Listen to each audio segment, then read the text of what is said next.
एमे मतमिदं नित्यम् अनुतिष्ठन्ति मानवाः श्रद्धावन्तो न सूयन्तो मुच्यन्ते तेऽपि कर्मभिः। भगवान श्री कृष्ण ने अर्जुन को जो उपदेश दिए हैं वे केवल युद्ध के मैदान तक सीमित नहीं हैं, बल्कि जीवन के हर पहलू में मार्गदर्शन करते हैं। गीता के इस श्लोक में भगवान श्री कृष्ण यह स्पष्ट करते हैं कि जो व्यक्ति दोष निरोध से रहित होकर पूर्ण श्रद्धा के साथ उनके बताए गए सिद्धांतों का पालन करते हैं वे अपने कर्मों में दोषों से बच जाते हैं। यह संदेश अत्यंत गूढ़ और प्रासंगिक है, क्योंकि यह न केवल हमारे कर्मों के सही मार्गदर्शन की बात करता है, बल्कि दोष युक्त कार्यों से मुक्ति का मार्ग भी दिखाता है।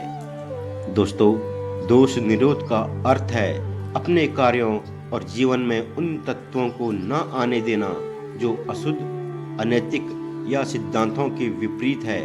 जब कोई मनुष्य गीता के सिद्धांतों के अनुसार जीवन जीता है तो वह शास्त्रों के विपरीत कार्यों से बचने में सक्षम हो जाता है। इस श्लोक का केंद्रीय भाव यह है कि शास्त्र विधि का पालन करना क्यों महत्वपूर्ण है। शास्त्र हमें यह सिखाते हैं कि सही और गलत में अंतर कैसे करें। यदि कोई शास्त्र के नियमों का त्याग करके अपने मनमाने तरीके से कर्म करता है तो उसमें दोष आना स्वाभाविक है, लेकिन जो व्यक्ति श्रद्धा के साथ इन सिद्धांतों का पालन करता है वह दोषपूर्ण कार्यों से दूर रहता है। भगवान श्री कृष्ण यहाँ श्रद्धा को भी विशेष महत्व देते हैं। श्रद्धा का अर्थ है पूर्ण विश्वास और निष्ठा।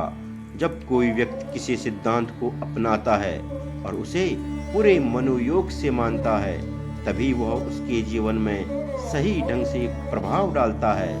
श्रद्धा का अर्थ केवल बाहरी दिखावे तक सीमित नहीं है, बल्कि वह व्यक्ति के मन, वचन और कर्म में समाहित होनी चाहिए। श्रद्धा के बिना कोई भी कार्य फलदायी नहीं होता। यह श्रद्धा ही है जो व्यक्ति को अपने दोषों को पहचानने और उनसे बचने का मार्ग दिखाती है।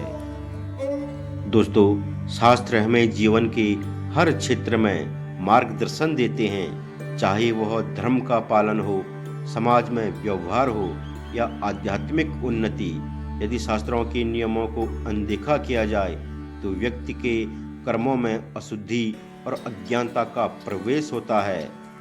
शास्त्रों के पालन से जीवन में संतुलन और शांति बनी रहती है। शास्त्र अज्ञानता को दूर करते हैं और अहंकार को समाप्त करने का साधन बताते हैं। शास्त्र नैतिकता और सद्गुणों के बिना जीवन अधूरा है। शास्त्र हमें नैतिकता का महत्व सिखाते हैं। दोस्तों, यदि व्यक्ति शास्त्र विधि का पालन नहीं करता और मनमाने तरीके से कार्य करता है तो उसके कर्म दोषपूर्ण हो जाते हैं। ऐसे दोषपूर्ण कर्मों के परिणाम स्वरूप मन और जीवन में अशांति बनी रहती है, आत्मिक और सामाजिक पतन होता है। ऐसे कर्म व्यक्ति को बंधनों में जकड़ लेते हैं, जिससे मुक्ति कठिन हो जाती है। भगवान श्री कृष्ण के इस उपदेश का मूल भाव यह है कि यदि कोई व्यक्ति उनके द्वारा बताए गए मार्ग पर चलता है तो वह दोषों से बच सकता है। यह मार्ग केवल आध्यात्मिक नहीं है बल्कि व्यवहारिक भी है। दोस्तों, गीता का यह श्लोक हमें यह सिखाता है कि दोष निरोध का महत्व क्या है और इसे जीवन में कैसे लागू किया जा सकता है। जब हम श्रद्धा और निष्ठा के साथ शास्त्र विधि का पालन करते हैं तो हमारे कर्म पवित्र और दोष रहित हो जाते हैं। श्रद्धा के साथ सिद्धांतों का पालन ही सच्चा धर्म है। यही वह मार्ग है जो व्यक्ति को शांति, सफलता और आध्यात्मिक उन्नति की ओर ले जाता है। इस प्रकार भगवान श्री कृष्ण के इस उपदेश को अपने जीवन में अपनाकर हम अपने कर्मों को दोष रहित बना सकते हैं। और एक उच्च स्तर जीवन जी सकते हैं।